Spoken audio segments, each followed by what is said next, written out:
Welcome to the Dougie Wuggy Story Hour. That's the best cheer you can come up with? That's a little better.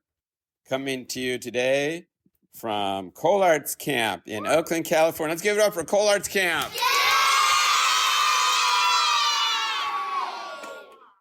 If you're interested in coming to Cole Arts Camp, we still have space this summer.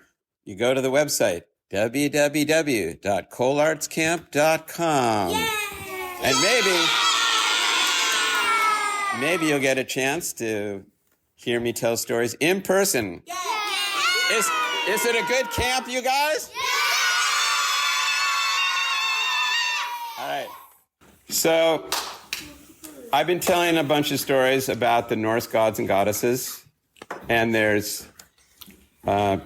I've already recorded the story about how the gods and goddesses got their wall built around Asgard, and I also told a story about how Sif got her hair shaved off. This story is about the goddess Iduna. Now, Iduna has a particular power. Iduna's power is that she is the one who picks the magic apples of youth. Now, what are the magic apples of youth? In her palace, she has a garden. In her garden is an apple tree that grows magical apples. Every morning, she goes out and there's a bunch of fresh apples, enough for all the gods and goddesses. And her job is to go into the garden with her basket, pick the apples, and then go and give them to the gods and goddesses for their breakfast. Now, what makes them magical? If you eat the apple, you never get old and you never get sick. And it keeps the gods and goddesses young and healthy. Now, she is the only one who has that power. No one else has that power. If someone else were to sneak into her garden and pick the apples would just turn into mush, like right in their hand. They'd be like moldy applesauce. Ew. Yeah. Ew. So she's the only one that has that power. Okay, and like Thor has the power of strength in his hammer, and Odin has the power of being wise, and Balder can fly around, and he's a warrior, and so on and so on. So Iduna's power is that she's the only one that can pick the magic apples of youth. But the giants, who are the enemies of the gods and goddesses, think, wait a minute, if we can somehow kidnap Iduna and trick her so that she leaves Asgard, then we could kidnap her and we could put her like in a prison, and then no one would be there to pick the apples, and then the gods and goddesses would get old and sick, and then we can attack them.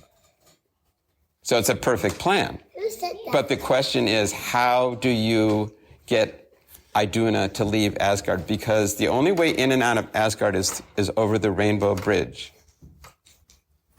And Iduna never wants to leave. I mean, it's like she loves her job, she loves her brothers and sisters, and why would she ever want to leave? It's like a perfect place.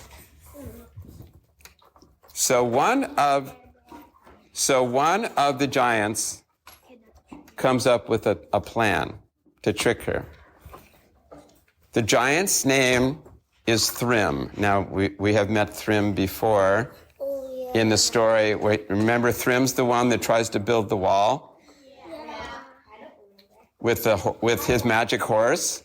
Well, if you haven't heard that story, go back into my podcast and listen to that one. It's called How the Gods and Goddesses Got the Wall Built Around Asgard. So that character, Thrym, he's very smart, actually. He's one of the smart giants. A lot of the giants are not very smart. They're kind of like, they're strong, but not very bright. Okay? But he is a prince, and he's smart. And he also has the power to shapeshift, and he turns himself into a dwarf. And he takes the form of a dwarf that is familiar to the gods and goddesses, and he sneaks his way into Asgard. And one day he finds Iduna, And he goes, Iduna. She goes, yes, dwarf. Did you know that there is an apple tree outside of Asgard that is more powerful than your apple tree? She's like, no, that's impossible. No, seriously, I was just there. The apples are tastier, they're juicier, and their magic is more powerful. Not only does it keep everybody young and healthy, it also gives them different magic powers. She's like, no, you're lying. She's like really upset because she thinks she's like, that her apple tree is the best. And he goes, oh, you don't believe me? She goes, no, I don't believe you. Oh, I'll show you if you're willing to come see. And she gets very curious. And she's like upset and curious. And she's like, no, I don't want to know. I don't want to know. But she does. And finally he said, okay, last chance. I'll show you where it is. And she's like, fine, I'll follow you. So she goes over the Rainbow Bridge outside of her protection zone, and Thrym, the giant, transforms himself back into a giant, grabs her, kidnaps her, and puts her locked up in his palace. Is he a bad giant? Yes, he's bad. And she realizes that the whole thing had been a trick. And she's like, oh, I should have trusted my feelings about this. I had a bad feeling, but my curiosity, she's like really mad at herself.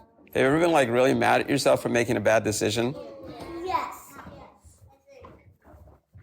Like, oh, I shouldn't have done that, or I shouldn't have said that, or she's like really mad at herself. Also be mad And at yours. then the next day, when the gods and goddesses were waiting for their apples for their breakfast, the apples did not arrive because Iduna was locked up in a tower. Yeah, hello? Hello. Yeah, hello? And everyone's like, has anyone seen Iduna? Has anyone seen Iduna? And they're like, no, I don't know. And then another day goes by, and another day goes by, and slowly the gods and goddesses start to age. And for every day that they don't eat the apple, they age by 1 year. So 1 day equals 1 year. So after 2 weeks, they've aged 14 days. After a month, they've aged 30 days. And now instead of being 30 years old, they're 60 years old. And then after 75 days, they're getting older, and creaky and achy and their memories are getting bad and they're just and they're like, and then Loki. You remember Loki? Loki is the trickster god, and he also has the power to transform. He's a shapeshifter, and he goes, I'm going to go search for her. So he turns himself into an eagle. And he flies out of Asgard and he goes searching for her. You know how eagles have very good vision, right? Yeah. So he's like searching, and he spies her in the tower. And he goes, oh, okay, I got to figure out a way to rescue her. So he turns himself into a small bird, like a robin, and he goes through the bars of the prison. And Iduna sees this little bird, and she goes, have you come to keep me company, little bird? And then the bird says, no, it's me, Loki. I've come to rescue you. She's like, Loki. And he goes, okay, get ready. She goes, ready for what? Just get ready. And he turns himself back into an eagle, a giant eagle, like as big as this classroom, this library. Oh. Loki turns himself into this giant eagle. But he turns himself into a gigantic eagle. He busts through the jail, breaks the bars. Iduna gets on his back. He flies away, but Thrym the giant hears all of the commotion. He rushes down. He sees Iduna escaping on the back of the giant eagle, and he turns himself into an eagle, and there is a chase. Loki and Iduna followed close behind by Thrym, who's catching up. Closer, closer, closer. And then the gods and goddesses hear this flapping of the wings, and they realize what's going on.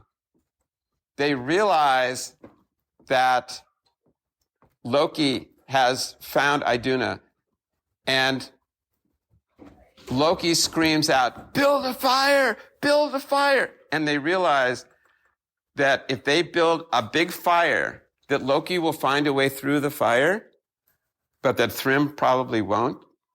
And so they build this huge bonfire. How big? I mean, like 40 feet high. And sure enough, Loki, because he's super clever, finds a way through the fire, but Thrym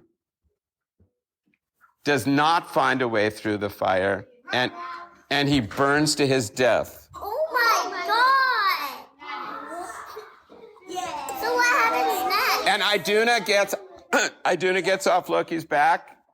She rushes to her garden, Oh my God! and the next morning, she's up at like 4 a.m. picking the apples, and she gives them the apples, and then the next day, and they start to age backwards. They start to get young again, until they reach their age of 30 years old, and Iduna never leaves her palace again, and she never falls for these kind of tricks. And that's the story of Iduna and her magic apples. Yeah!